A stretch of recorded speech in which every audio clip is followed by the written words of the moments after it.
Hello, Glampreneurs. Hello, hello, hello, and welcome to Live with Labs. I'm DeAndra Giselle. If you do not know what Labs means, it means life after beauty school. So, life after beauty school is honestly all the things that I wish someone would have told me after beauty school.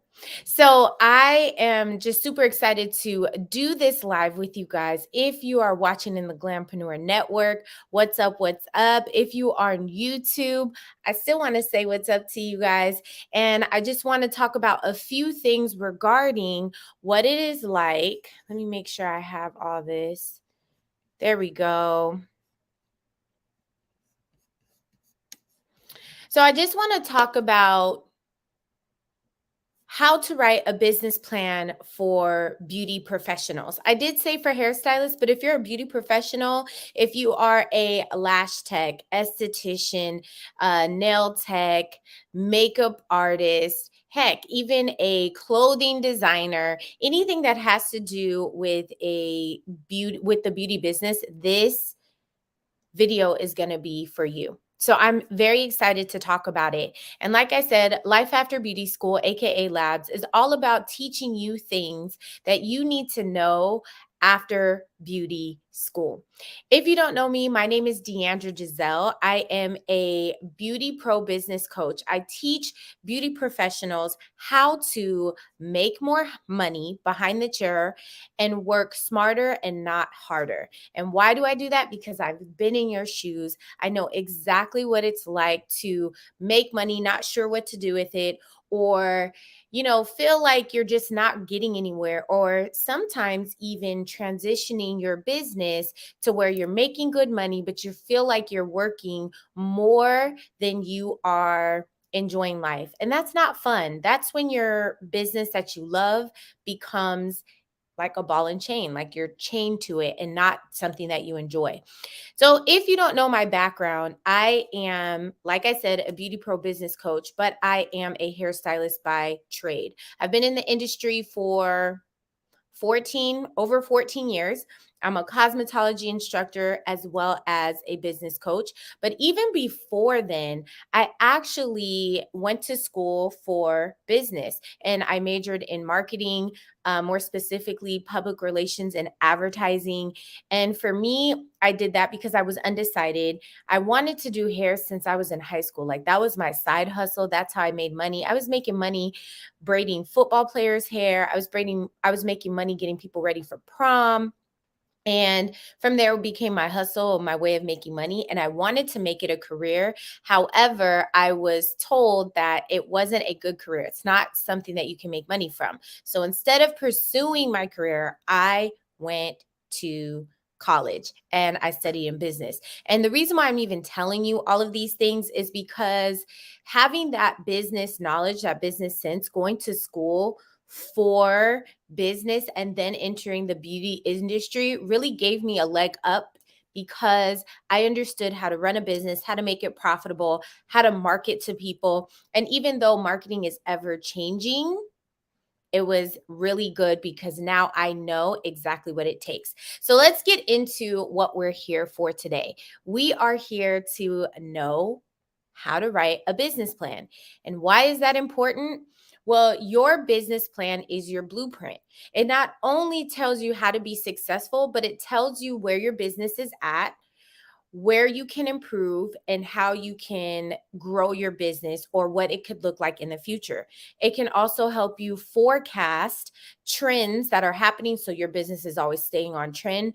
But the thing that I want you to think about the most is that it is something that is going to forecast you or push you to the next level. A business plan also gives you clarity. If you are a person that is in this industry and you're creative, which if you're in the beauty industry, you're creative, you tend to have a lot of ideas. You want to be this. You want to learn how to do this. You want to do this, that, and that, right? And it becomes very jumbled and confusing. When you write a business plan, you have clarity on what it's going to take to get your business to the next level, and it keeps you focused. So when you write your business model, when you have your mission statement, the services you want to offer, your target audience, when you have all those things in a business plan, you now have clarity if the great idea that you had is something that you should pursue. So as we move forward, here's what I want you guys to do. Oh, you always find that you have trouble networking and meeting new clients. Well, we're gonna talk about that and touch on that. Here's what I want you guys to do. I want you guys to take a pen and paper out. And if you're watching the replay, you should do the same thing. Please feel free to ask me questions in this live. Ask me questions in the comments, whether you're on YouTube. This replay will be housed on YouTube, so you can definitely put questions in the comments if you're watching the replay. But if you're watching this live, guess what? You're going to be able to ask me right now. So diving into the business plan, I am a reader. I love to read. I feel like my light should be brighter. Hold on. I absolutely love to read. And anytime I don't know information, I look it up. So a book that I'm going to give you as a resource is called, you guys see I'm already rereading it. It's Business Plan for Dummies. Now, this book is pretty awesome because it simplifies what it's like to write a business plan. There's a few reasons why you want to write a business plan outside of it tells you where your business is at. It tells you how you can grow. There's more reasons. One of them is if you want to get a loan or get a grant, you need a business plan so they understand what your business can do. And so a business plan just kind of tells someone all of those things. So I'm going to share with you my screen, and my screen is going to be a packet that I have for you. And it's free. It's on my website, DeAndraGiselle.com. And it's basically a template that helps you write your own business plan. Now, if you're like, hold up, wait a minute, I don't know how to write a business plan. I'm not even sure if I know the right wording. Here's what I want to say to you.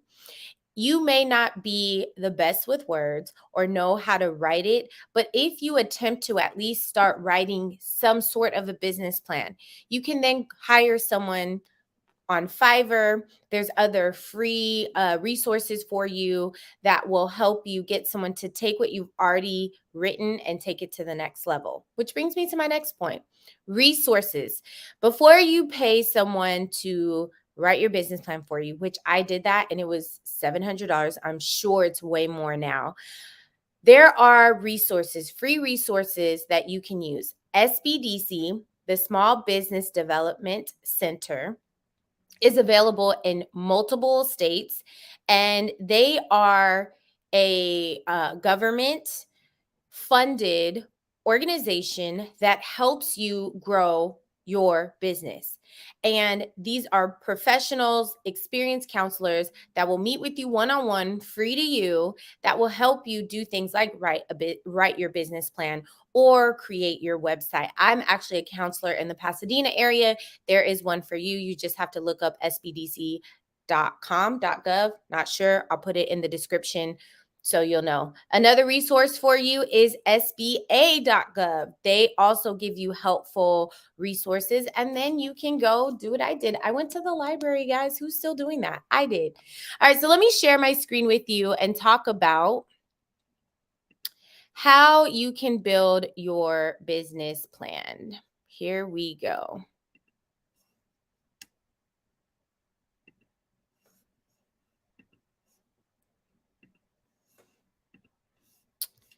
All right, give me 1 second here. Share screen.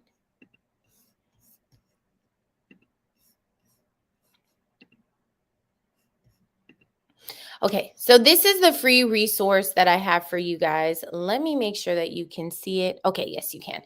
This is a business plan guide that I wrote, and it's written for the beauty professionals. So some of the resources that I'm sharing with you guys, what you're going to find is they don't have a ton of resources for beauty pros. Like they're not going to use the same language that we use, but guess what? I did that. So don't worry. Here you go. It's free for you, DeAndraGiselle.com. and you can download it. So how do you start your business?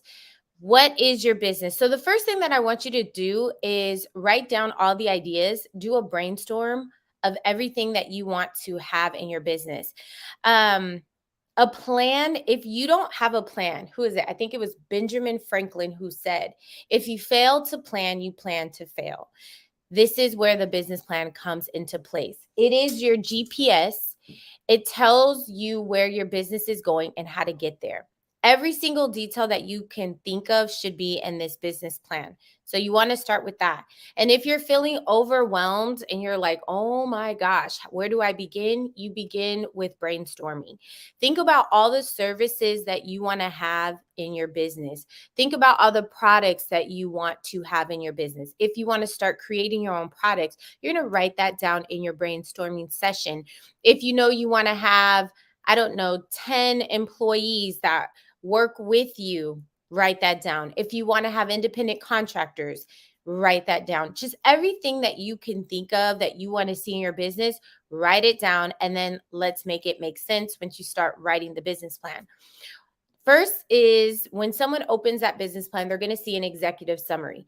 An executive summary is basically a summary of what is in the business plan. So you have two options. You can use the executive summary as a guide to help you write the rest of your business plan, or you can pause right here, and then write the other sections before you write the executive summary. And I'm going to tell you why. The executive summary is going to basically break down what's your business, why will it be successful, your mission statement. So your mission statement, which we'll talk about in a minute. What is a mission statement? Where's your business located? What type of business are you? And then what other types of businesses could potentially work with you? So it's a brief overview, which is why you may want to do this at the last page, like the last part. But we're going to get into the business description. So we have the executive summary, which is an overview of what's in the entire business plan. And then the second part that we're going to talk about is the business description. This is going to be the goals, the objectives of your business. So you want to think about your business in a few different segments. What does your business look like 12 months from now? And then what are your business goals 2 to 3 years from now? And you want to give details such as what problems are you going to be solving with your business? So what does that mean for a beauty pro? Let's say I'm a hairstylist in the Pasadena area, and I noticed that there are not a lot of multicultural salons, meaning salons that deal with all hair types, whether your hair is straight, fine, curly, coily, kinky, wavy, doesn't matter. There's not a lot of salons that just house all of those hair textures. What does that mean? That means that there's a problem there, right? Because there's people with all different hair textures in the area that may need a salon that deals with all hair textures. And guess what? You would solve that problem. You would know, hey, I'm a hairstylist that can do all hair textures. So therefore, I'm solving the problem, the need that is there. The example I give here is Instacart. Instacart created a way for people to shop without leaving their homes. So if you're too busy to grocery shop, if you don't feel like, going because you work full time, whatever, Instacart literally solved the problem by delivering groceries to you. Another example, let's say you're a nail tech and in the area you notice there's not a lot of people that do intricate designs. Well, what's the trend happening right now? People are loving designs, but not any type of designs, hand painted artistic designs.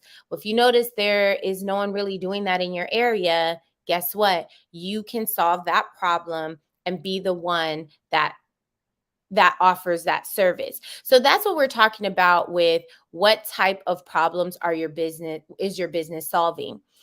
And then who are your consumers? I cannot tell you this enough. You have to know who your ideal client avatar is. What is an ideal client avatar? It's your target audience. So give a general overview of the people that you will be serving. For example, I give Instacart as the example, but Instacart targets, when they started, busy women who needs to eliminate something off of their to-do list. And I'm not making this up. I literally researched it and that's what it said. 80% of Instacart customers are women. This is a fact. And then 50% are between the ages of 25 to 44, while 30% are age 55 to 75, and 60% live 1 mile or less from the grocery store. Oh my gosh. Did you see what I just did there? That is their ideal client. And I'm not going to lie, this is me. I do Instacart and I live pretty close to the grocery store. But you know what? After working a long day and then having to do groceries, the thought of stopping at the grocery store on my way home from work, I don't want to do it. So what do? I use Instacart. I am their target audience. So let's bring it back to the beauty industry. Who are you servicing? When I opened my salon, I knew I was an extension specialist and I knew that I wanted to get the women who can afford my services. So I went after the CEOs of companies. I went after those who are successful business owners, doctor, lawyers, people who drove Bentleys. I don't really think Tesla is like a luxury car. Don't shoot me, but you know, the people who can afford luxury extensions, that was my target audience. So when you dive a little deeper into that, they're usually around the age of 35 to 50, and they're a business driven women. So what I also knew is that the environment that I had in my salon had to appeal to them. The content that I created had to go to them in a way that would attract them. The words that I said had to be appealing to them. But how do you know this? You have to come up with who your customers are, and everything surrounds around them. When you can tell me who your ideal client avatar is, then you are then creating your target audience. So the reason why I say ideal client avatar instead of target audience is I literally created one person, and I do a whole video. I'm releasing a whole video here on Instagram. Excuse me, not Instagram. I'm doing a whole video on YouTube, and that video is going to break down exactly how you create your ideal client avatar. And in your business description, this is where that would live. You also want to talk about what services you provide and how much do they cost. Do you need to list all your services and how much they cost? Absolutely, you do. Should you have 1,000,001 services? No, you want to be very specific and make sure that those services make sense for the business that you're going to try to create. How do you do that? Your mission statement tells the type of business you have. So let's back up for a minute. What is your mission statement? Have you ever looked up like the mission statement for Target, Walmart, maybe Pulp Riot, the color line? The mission statement really breaks down who the company is, what they believe in, and what they're trying to accomplish. So when I opened my salon, I had to really think about what was my salon about. And once you create that mission statement, when you have other people working with you, it's what they can relate to and attracts them to want to work with you, right? And so be very clear on the mission statement because it is the foundation of the business. All right, so let's get into market research. What trends are happening? One of the mistakes that I see people make all the time when I'm coaching them is they have this amazing idea. I'm going to open a salon suite because I see that salon suites are popular. People don't want to work in, salons that are open, like an open salon with multiple chairs. They want private suites, so I want to open one. Anytime I hear a great business idea, my next question is, where do you want to open that business? And they're like, oh, I'm thinking over here and I'm thinking over there. And my next question is there a need for that business where you want to open it? Crickets. Why am I asking that? Because you have to do the market research to make sure you're going to be successful in that market. So That's how your company continues to evolve. Is once you do that market research, you know if your business is going to be successful. So for example, let's bring it back to us. I opened an extension salon. Well, we did more than extensions, but that was the specialty. That's what I really drove home whenever people asked me what type of salon I had. And I put it in a place where people loved extensions, but and they were purchasing extensions, and there were other salons that did extensions, but there wasn't a salon that did all hair textures and did multiple extension methods. So what did I do there? I solved a problem. I researched the area where I wanted to open my salon, and I saw that this is what was missing. Then I could also see what trends are happening and could potentially grow into something else. So what are we seeing right now on social media? We're seeing that people like long flowy hair, which I don't know if that will ever go away, but we're seeing the types of extension methods change. Well, because I didn't say I only do this one type of extension, I do all extensions. I'm in trend all the time, right? No matter what, I'm in trend. But it took me a minute, but I had to research. Here's a bonus tip for you guys. Define exactly what your market is. For example, that client avatar, and then you can be the specialist in that area. So narrow it down. I became an extension specialist. Does that mean I only do extensions? Absolutely not. I can do hair color, I can do haircuts, I can do updos, I can do a lot of stuff. When you specialize, that doesn't mean that's the only thing you do. That's not the only thing you do. Actually, what it means is that you are the expert in what you specialize in. So when clients would come to me and they're like, okay, she's an extension specialist, I position myself as that expert. And then they ask me to do other things. Can you do this color for me? Can you do this haircut for me? And it did not put me in a box. But how do I know I should specialize in that? Well, one, I had an interest in it from day one. And two, I did the research based on my interest. So I would not work in a place that is overly saturated with everyone doing the same thing that I do. And if I was going to open my salon in that place, I have to find a way to stand out. So do your market research and see what trends are happening. I love a good quote. So I'm going to tell you a quote that I say.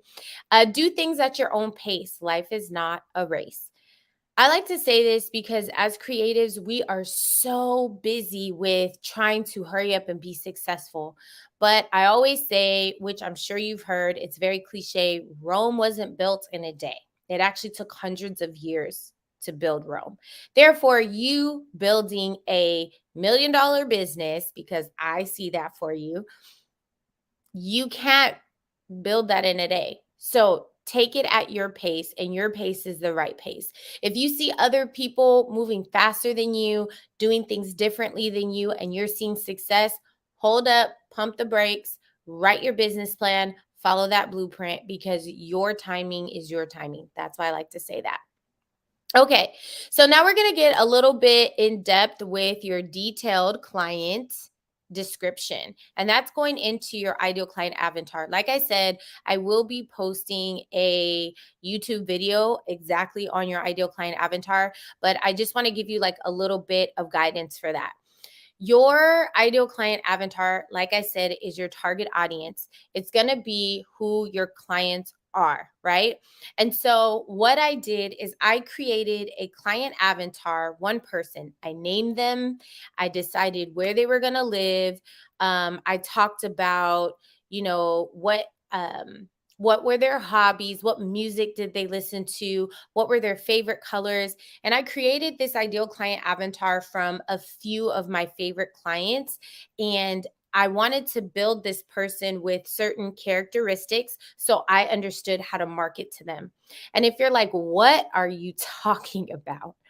What I'm saying is that your ideal client avatar, yes, is a made up person. Have you seen the movie Avatar, The Way of Water, and the first one before that? That's what I'm talking about. You're creating a person that you could market to, that you could do their hair for, that would enjoy your services, that you enjoy doing services for them, you want to do that. And here's why. On a whole nother scale outside of a business plan, the reason why you want to do this is because then you'll know when it's time to divorce the client. You're like, what? So if this person doesn't fit into your ideal client avatar and you just feel like the vibe is off, this is why. They're not supposed to be your client, right? But getting back to the business plan, why you want to be this specific is because it helps you understand and have clarity of who you're marketing to and understand how your social media should be presented to them. And this is in your business plan. So when you're a little lost on your direction in social media, you can go back and look at this. If we're talking about presenting your business plan to an investor or to get a grant or for any reason where you're trying to receive money, they're going to look and see if you're clear on who you're trying to market to, because they want to make sure that there's a need. It's always about that need for what your services are. So be very, very, very detailed. The next part is your business advantage. So research the demand for your business, which we've been talking about already, and that's going to give you a competitive edge. Who are your competitors? If you're like, I'm my own competitor, stop it right now. Stop it right now. You're not your own competitor. I mean, yes, we always want to be better. And I'm not saying compare yourself to someone else, but you're going to see what other businesses are similar to yours. If you're a nail tech, what other nail techs do what you do? And the reason why you're doing that is not to compare yourself, but how do you get a competitive advantage? Maybe you have found a hairstylist that does what you do, but the atmosphere of the salon is different. And maybe you can be different by doing the opposite of what they're doing. For example, I had a friend who she is a colorist and she's very edgy. She loves the vivid hair colors and everything in her salon speaks that. But on the other end, I have another friend who's a colorist and she has beautiful balayage, whether you're brunette, blonde. She was a different vibe. They both do color, but they're different vibes. They have a competitive advantage and attract different types of clients. So you need to research that demand in the area you want to open your business in. So who are your competitors? Are they successful? And what are they doing? And how can you do it better? That's all we're trying to do. We're not trying to see how many followers our competitor has and how can you be like them. We're just trying to answer those 3 questions. And yes, that is in your business plan. So what would that look like in your business plan? Well, you would see, I want to open in, I keep saying Pasadena because that's where I work. But I would look in the Pasadena area, see who does similar things like me, see if they're successful, and then see what is lacking in their business. And that will give me a competitive edge. And then I would write that in my business plan. So the words would be something like, in my area, I wouldn't really list the salons, but in my area, there are salons that do X, Y, and Z, very similar to me. However, I will be successful in this manner. All right. All right. Moving on. Your marketing plan. So I always talk about a marketing plan. And the first thing someone says is, I'm going to be on social media. I'm going to post on TikTok. I'm going to post on Instagram. And that's how I'm going to market my business. You guys, that's great. Social media is one vehicle to get people to you, but how can people look for you if they don't know your social media? Like, how do you get people to be aware that your social media exists? And putting in your business plan that you're going to post on social media X amount of times a day, that is not sufficient enough. You need to have an actual marketing plan. So you're going to answer these questions. How will you reach your ideal client avatar? How would you do that? Well, I have a social media masterclass that teaches you how to choose the right medium for your ideal client avatar. But pretty much you want to see where that person, your target audience, lives and where do they consume content and why.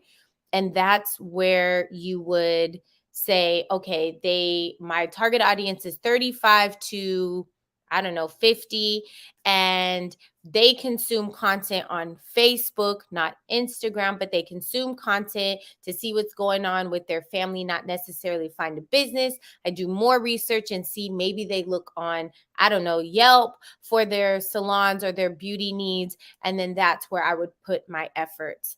So, what type of advertising? The next question you would answer is what type of advertising will be most effective to reach that client? Just like what I said, how are you going to reach them? Maybe it's word of mouth. Maybe it's creating a referral program. Maybe it's actually hitting the pavement and getting to know your surrounding businesses. Maybe it's collabing with businesses that are similar to yours. So if I'm a hairstylist, maybe I collab with a makeup artist that we have the same client avatar and we can kind of piggyback off of each other and refer clients to each other. Maybe it is you getting on YouTube and establishing yourself as an expert, right? So you have to figure out what is going to be the most effective when reaching your client avatar. And that might be different, right? It's going to be different for everyone. How much will it cost? Yes, marketing cost. But luckily, thanks to social media, marketing doesn't cost as much as it used to. It used to be, thousands of dollars. But now you can do a small ad on social media. You can create cool little marketing tidbits. Like I had pins at my salon and I would just give them to people.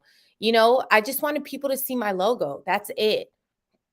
So you could do something similar to that. Got to think outside of the box. And you also want to track it because if you do a marketing effort and you write that plan down, if it doesn't work, this is why a business plan is helpful. Because if it doesn't work, you can go back and change. Like, hey, we tried this. It wasn't very effective for our business. Now we're going back to the drawing board and we're going to do this, right? How do you plan to pay for advertising? That needs to be in there. Are you going to be looking for investors? How much of your profit are you going to put into your advertising? You want to have that listed, and how often will you advertise? So it needs to be a whole marketing plan. Remember, what is a business plan? It tells you where your business is, it says where your business is going to go, and it gives you that blueprint. And then the operation. So what is the cost to do business? This is so freaking important because you have to know how much it takes you to run your business. When I'm coaching people and they're talking about, I need to make more money. And I'm like, cool. What is your overhead? And they're like, overhead? Yeah. How much are your products and your tools a month? Do you pay for utilities and your rent or mortgage or whatever you got going on, right? Like, what is the rent that you have to pay a month? Do you have to pay for license, insurance? Are you putting money aside? Like, I'm over here giving them, and they can't give me the number. You should be like, you know what? It costs $2,300 to run my business, and that's actually low if you're in the California area. It costs $2,300 to run my business, and I only make, 3,000 a month within my business. So I really need to bring that revenue up. So I'm making triple my overhead. If you cannot give me that number, you need to run your numbers. Here's why that's important in your business plan, because once you have that bottom line, the cost to do business, now you know if you are making a profit, if your business is profitable here, are you just breaking even, or are you in the red, meaning you're not making a profit, you're actually struggling, and you need to think of creative ways to either break even or get in the black, which is get profitable. So if you don't know that bottom number, that bottom line number, the cost to do business, how do you know if your business is thriving? So the goal when you're being a beauty pro, the goal isn't just to work in your business all the time, meaning doing the services. You need to work on your business as well. Okay. So you're not just working in it, you're working on it. And that brings me to one other thing before we go to the next thing in the business plan. And that thing is, think about the structure of a major company. So every major company has a CEO, right? They have a CFO, a chief financial officer. Then they have, all these other titles. But when you think about that pyramid, the person at the top all the way down to the bottom of the pyramid is usually the people who are working. So if we think about, I always use Target because it's like where I shop all the time. But if you think about it, we have the CEO, and then we have the chief financial officers, and then we have, maybe a marketing director, and then we have, like, I don't know, you have all these different people, right? And then at the bottom of that pyramid here, the bottom of the pyramid is all the workers, all the people that we see on a daily basis. I'm going to ask you a question right now. Who do you think in that pyramid makes the most money? Do you think it's the people working in Target, or do you think it is the CEO? I'm going to let you sit on that for a minute. Why did I give you that example? Well, because you want to be the CEO. You don't just want to be the worker, the person that's making minimum wage. You want to be the CEO. So that means you have to take time to work on your business and not always in it. And how do you do that? By understanding how your business operates, the operation plan, the cost to do business. So you understand what you're doing and how to do it better. The next thing is the financial plan. So the financial plan is similar to a budget, but we're talking about profits now and how you can grow your profits in the future. So maybe you are an esthetician, and you're buying all these products, you're working in your business, but you have bigger goals to maybe expand to a spa. Well, you see that there's a need for, I don't know, darker skin tones in the area. They need more estheticians that specialize in darker skin tones. You guys, I'm just making it up as I go. And so you want to expand your business because you see that need there. You're just not ready to do that yet. That would be in your financial plan. Maybe you're a hairstylist who deals with a lot of people who lose their hair for whatever reason, and you want to create products specifically for people losing hair, right? So how are you going to expand that business? It's your financial plan, what you see happening in the future, and your projected profit. So there's a couple things that are going to happen in this financial plan. You're definitely going to have to talk about where you're at, how you're growing, and your plans to move your business further in the future. Now, this can get pretty deep. Like, each section that I'm telling you can get very, very detailed, but I'm giving you guys the bare minimum so that you can be clear in your business. Business plans can be 40-page plus, but we are just trying to be clear on what we're doing so we can move ahead. So I just want to give you a little reminder. Believe in yourself. Your thoughts shape your reality. What does that mean? Well, I'll tell you, you have to believe in what you're doing. Because if you don't believe in what you're doing, if you don't have a plan for your life, you will end up getting lost. Your thoughts, what you have in here, shapes your future. It shapes what your business is going to look like, which is why your business plan is huge. Any person that comes to me to coach them, that is the first thing we work on, because I don't even know how to help you because you don't have the plan out. You have all these amazing thoughts and you're very talented and you're making money, but you don't know how to put it all together. So nobody can write this business plan for you. You have to write it for yourself. And then from there, if you are going to get an investor, or you do have this great plan, or you are going to go for a grant, you can get someone to fine tune it. So at this time, I am going to open it up for questions. Please feel free to put them in the comments. If you're in the replay, you can go ahead and ask me questions right now, but I just want to add a few things before I wrap this up. So this is the official launch of my YouTube channel. So on Wednesday, my goal is to post 2 times a week, Monday and Wednesday. And so feel free to subscribe to my YouTube channel. And just know that if there's a topic or something that you want, send me a message, let me know, and I'll be happy to help you. At the end of the day, you don't have to be perfect. You don't have to get everything right. All you need to do is have a plan, work your hardest at achieving that plan.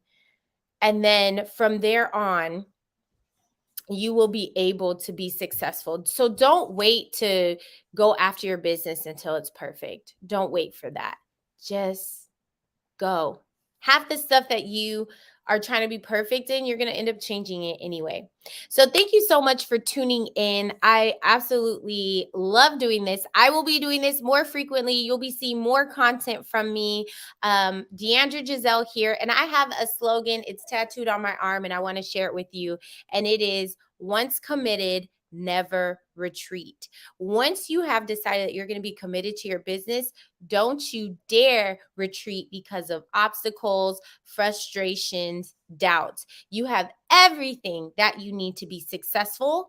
So go ahead and do it. Once committed, never retreat. All right, Glampreneurs, you guys have a wonderful rest of your evening, and I will see you guys next time.